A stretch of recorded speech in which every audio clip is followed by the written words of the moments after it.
আসসালামু আলাইকুম। আমি আজকে একটা ইম্পর্টেন্ট ভিডিও নিয়ে আসলাম, সেটা হলো আমার মায়ের জীবন কাহিনী। এটা কিন্তু আমার মা প্রতিদিন দুপুরে এবং রাত্রে আমাদের দোকানে 8 জন স্টাফ, তাদের জন্য খাবার দেওয়া হয়। তো আমার মা প্রতিদিন এভাবে নিজের হাতে ভাত রান্না করে, তরকারি রান্না করে স্টাফদেরকে খাওয়ানো হয়। তো আমার মা 6টা বাটিতে ভাত নিচ্ছে, আর যে ছেলেটা নিতে আসছে ওই ছেলেটা খাবার খেয়ে যাচ্ছে ঘরের থেকে। তো আমি এটার জন্যই তুলে ধরলাম যে আজকে আমার মা 30 থেকে 35 বছর ধরে এই ঘরে বসেই তাদের দোকানের স্টাফদের নিজে রান্না করে আপন মানুষের মতো খাবার খাওয়ায়, এবং প্রতিদিন আমার ফ্যামিলি, আমার মা, আমার ভাই, আমার ভাবিরা যে তরকারি দিয়ে খাবার খায় সেই তরকারি স্টাফদেরকে খাওয়ায় এবং নিজেদের আপন মনে করে স্টাফদেরকে। তো সেটাই আমি তুলে ধরলাম যে কতজন ফ্যামিলি মানুষ এভাবে তাদের স্টাফদেরকে নিজের আপন ফ্যামিলির মানুষ মনে করে। তো এভাবে প্রতিটা দেখেন, এখানে 6টা বাটিতে 6 জনকে ভাত দেওয়া হচ্ছে এবং বাটিগুলো ভরে ভরে দেওয়া হচ্ছে, কারণ এটা হচ্ছে দুপুরে খাবার। তো প্রতিদিন যে খাবারটা আমাদের ঘরে রান্না করা হয়, যেদিন পোলাও, যেদিন মাংস, যেদিন বিরিয়ানি, যেভাবেই রান্না করে সেভাবেই স্টাফদেরকে খাওয়ানো হয়। তো আজকে রান্না করা হয়েছে বাইলা মাছ দিয়ে টমেটো ভুনা করছে। একজনে আবার ইলিশ মাছ খায় না, তাই তাকে টমেটো দিয়া বাইলা মাছ ভুনা করছে, তাই দিল এক বাটিতে। আর বাকি 5জনকে আর কি ইলিশ মাছ দিয়া গাড়ি দিয়ে রান্না করছে, সেটা দেবে।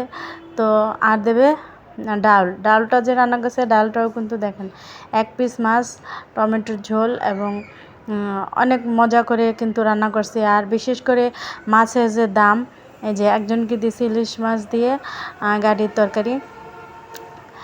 এভাবে 3 জনকে 3 পদের দেওয়া হবে, মানে এরা হয়েছে 3 জন আলাদা আলাদা খাবে, আলাদা আলাদা দোকান। এখানে কিন্তু একজনকে দেওয়া হয়েছে। দেখেন ইলিশ মাছের যে দাম এবং বাল্লা মাছের যে দাম, যারা বাজারে যায় তারা কিন্তু অবশ্য জানে যে বর্তমানে জিনিসের যে দাম। তো এখানে দেওয়া হবে, এই বাটিতে দেওয়া হবে 3 জনকে। এখানে 3 পিস মাছ এবং গাড়ি তরকারি এবং পরিমাণ মতো ঝোল দিয়ে সমানভাবে আমার মা দিচ্ছে, যাতে 3 জন মানুষ খেতে পারে। এবং অক্লান্ত পরিশ্রম করে আমার মা এভাবে 30-35 বছর ধরে তাদের স্টাফদেরকে খাওয়ানো হচ্ছে। আমার মাকে কত টাকা বেতন দিলে আসলে এটা ঋণ পরিশোধ করা যাবে। আর সবাই আমার মায়ের জন্য দোয়া করবেন, আল্লাহ যেন আমার মাকে হায়াত দেয় এবং সুস্থ রাখে।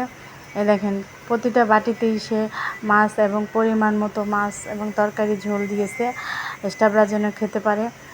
তো এবং সাথে দেবে যে ডালটাও কিন্তু একেবারে পাতলা না, ঘন করেই রান্না করা হয়েছে, কারণ ঘরে যেভাবে খাবার খাওয়া হয় ওইভাবেই, স্টাফদের জন্য আলাদা করে রান্না করা হয় না। ঘরে যেভাবে রান্না করে সেভাবেই তাদেরকে দেওয়া হয়। এটা হয়েছে আমার মা। তা আমার মা প্রতিদিন দুপুরে এবং রাত্রে 2 বেলা তাদের খাবার দোকানে দেওয়া হয়, ঘরে রান্না করে।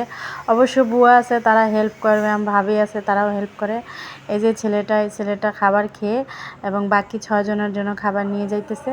আরেকজনের বাসা আছে, সে বাসায় গিয়ে খেয়ে আসে। মোট 8 জন স্টাফ আমাদের দোকানে। তো সবাই দোয়া করবেন আমার ফ্যামিলি সবার জন্য, আমার মার জন্য, আমাদের দোকানের স্টাফদের জন্য। আল্লাহ যেন তাদের ভালো রাখে, সুস্থ রাখে। তো এভাবে অক্লান্ত পরিশ্রম করছে আমার মা প্রতি 30 থেকে 35 বছর ধরে। আল্লাহ আমার মাকে সুস্থ রাখুক, ভালো রাখুক, সবাই দোয়া করবেন। এবং যারা আমাদের স্টাফ একবার যদি আমাদের দোকানে আসে, তারা আর কখনো আমাদের দোকান থেকে অন্য কোথাও যেতে চায় না, কারণ এখানে পর্যাপ্ত পরিমাণে সব ধরনের সুযোগ সুবিধা তারা পায়। তো অবশ্যই দোয়া করবেন, এই যে দোকানে নিয়ে যাচ্ছে স্টাফ। তো সবাই ভালো থাকবেন, আমাদের জন্য দোয়া করবেন। আল্লাহ হাফেজ। আমার মায়ের জন্য বিশেষ করে দোয়া করবেন।